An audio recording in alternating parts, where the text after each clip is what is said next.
mejor aquí nosotros tenemos un montón de categorías raciales, blanquito, café con leche, triqueñito y todo lo demás, y hay gente que se autoidentifica como blanca en Puerto Rico y nosotros dentro de nuestra idiosincrasia racial lo podemos entender, pero una vez tú cruzas el charco, ya no te están viendo como el blanquito, que tiene que ver con cómo nos tratan. Y Puerto Rico es una colonia y no nos tratan como ciudadanos estadounidenses de primera categoría. Así que si no nos están tratando así, y ya ha quedado requete comprobado con cuando nos tiraron el papel toalla, y con todas las cosas que nos pasan diariamente, ¿no? La misma incertidumbre que tenemos hoy día, que estamos sobreviviendo una pandemia porque no sabemos si colapsa el sistema de salud, porque dependemos de que nos envíen los kits para hacer la prueba o las mascarillas o lo que sea, ¿no? No nos están viendo como un pueblo blanco, y blanco de una forma política que significa gente que tiene los derechos y los accesos y los privilegios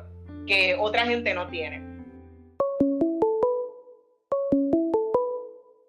Mi tío, un hombre visiblemente negro, estudiaba en la UPI en Río Piedras, y en algunas oportunidades lo detenían pensando que era un preso, una persona encarcelada de oso blanco por la ropa que tenía, por el afro, etc. En la escuela, por ejemplo, que amigos y amiguitas me decían: Bárbara, tú eres negra, pero eres inteligente, tú eres negra, pero eres mi amiguita.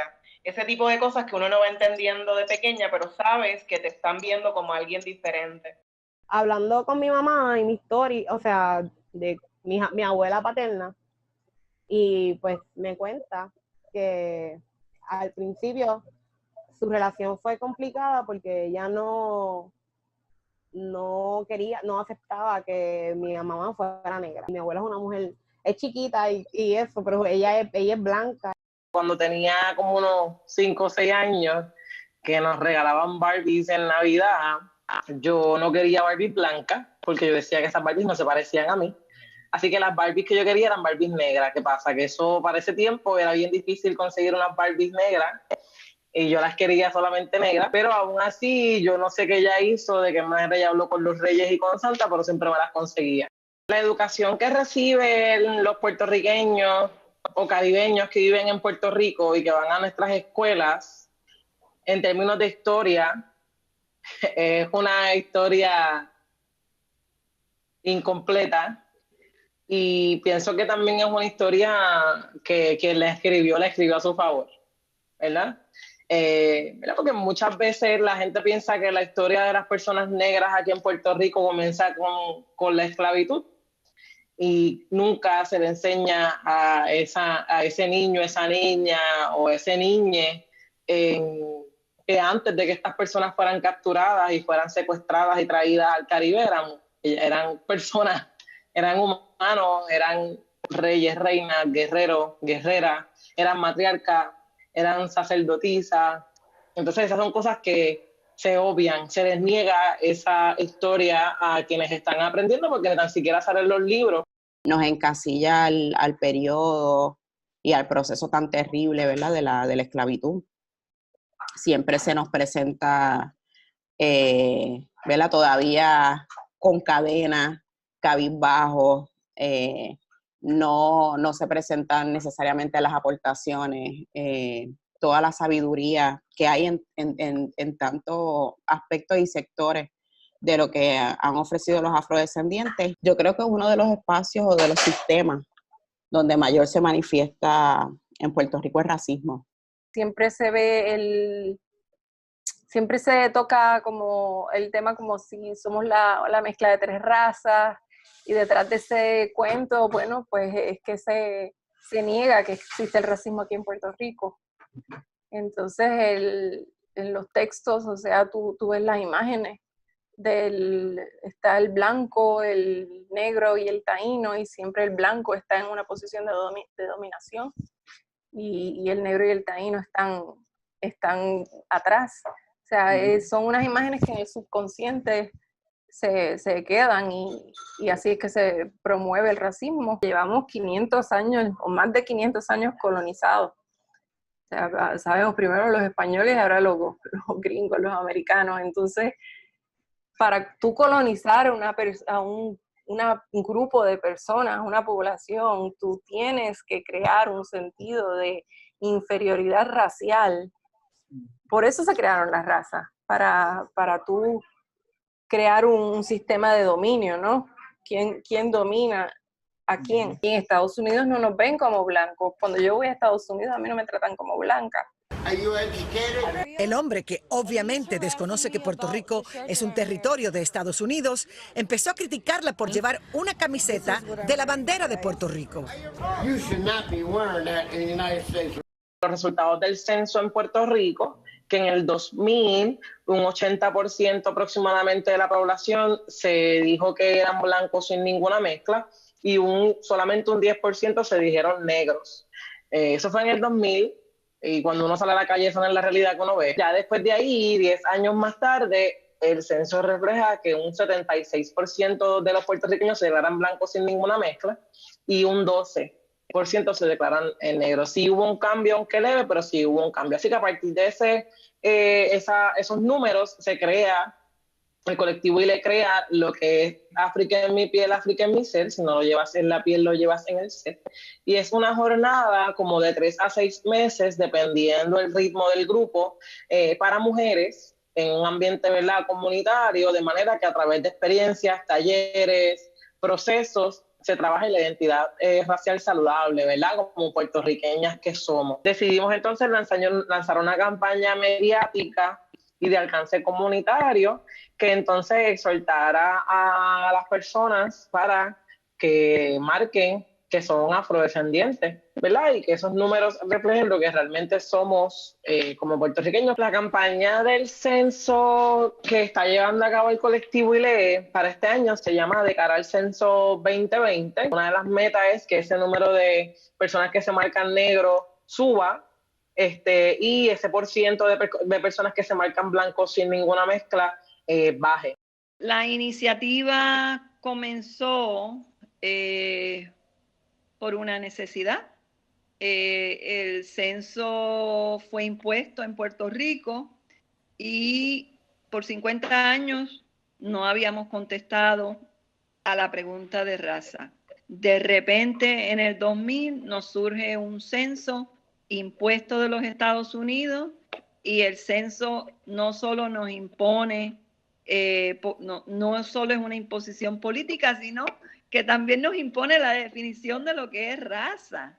Nos impone unas etiquetas extrañas a nuestra realidad. La imposición de la pregunta raza sin haberlo discutido en Puerto Rico, como si lo que es real para los Estados Unidos, es real para Puerto Rico. La idea de que las preguntas sobre raza son genéricas, que los Estados Unidos tienen la definición de lo que es raza. El no contemplar el racismo criollo nos lleva a que la gente se sienta confundida en el censo. Yo creo que lo que ha llevado a que Puerto Rico se considere un país blanco, ¿verdad?, de acuerdo a los censos que hemos tenido. Primero que, si mal no recuerdo, para los 80, estaba Romero Barceló en la gobernación en Puerto Rico, y ahí pues llega el censo con las mismas categorías de Estados Unidos y no se peleó, ¿verdad?, o no se discutió. Estas categorías no tienen que ver con este país, con este archipiélago. Claro, a las personas con una ideología estadista no le conviene discutir el asunto racial, ¿verdad? La estadidad en Puerto Rico es una estadidad que se parece a lo blanco. Entonces, a Romero no le importaba, ¿verdad?, que apareciera trigueñito o quemadito, no hace falta, ¿verdad? Porque es importante que Estados Unidos nos vea, que el Congreso, que sería en última instancia quien tome la decisión sobre nuestro estatus político, que nos vea como un país blanco. ¿Y qué pasa cuando tú piensas que es un país blanco? Pues no tienes problema de lo que se asocia con la negritud, que es la violencia, la pobreza, etc. El colectivo ILE se inicia en el 92 en Estados Unidos, luego llega a Puerto Rico en el 97 y se llamaba Institute for Latino Empowerment. Así que se quedó el acrónimo, pero se convirtió en ILE, que significa casa u hogar en Yoruba. Colectivo ILE es una organización que hace trabajo antirracista, no se disculpa para hacerlo. Colectivo ILE trabaja mayormente con mujeres, no porque lo decidiéramos así, sino porque las mujeres han sido las que mayormente asisten a nuestros procesos. Cuando venimos acá, obviamente, pues tenemos que tener un periodo de transición, de observar lo que está pasando aquí, y nos dimos cuenta, obviamente, de que había negación sobre el racismo, que se hablaba de racismo casi a puerta cerrada, que la gente a veces ni decía algo como antirracismo. Los cambios que podríamos incorporar es, primero, reconocer que existe el racismo en Puerto Rico, manifestar, decir cómo es que se manifiesta, ¿verdad? Si hablamos de una sola historia, nos estamos perdiendo de otro resto de historias que son importantes. Hay un libro que se llama Arrancando mitos de raíz, la guía para una enseñanza antirracista en Puerto Rico,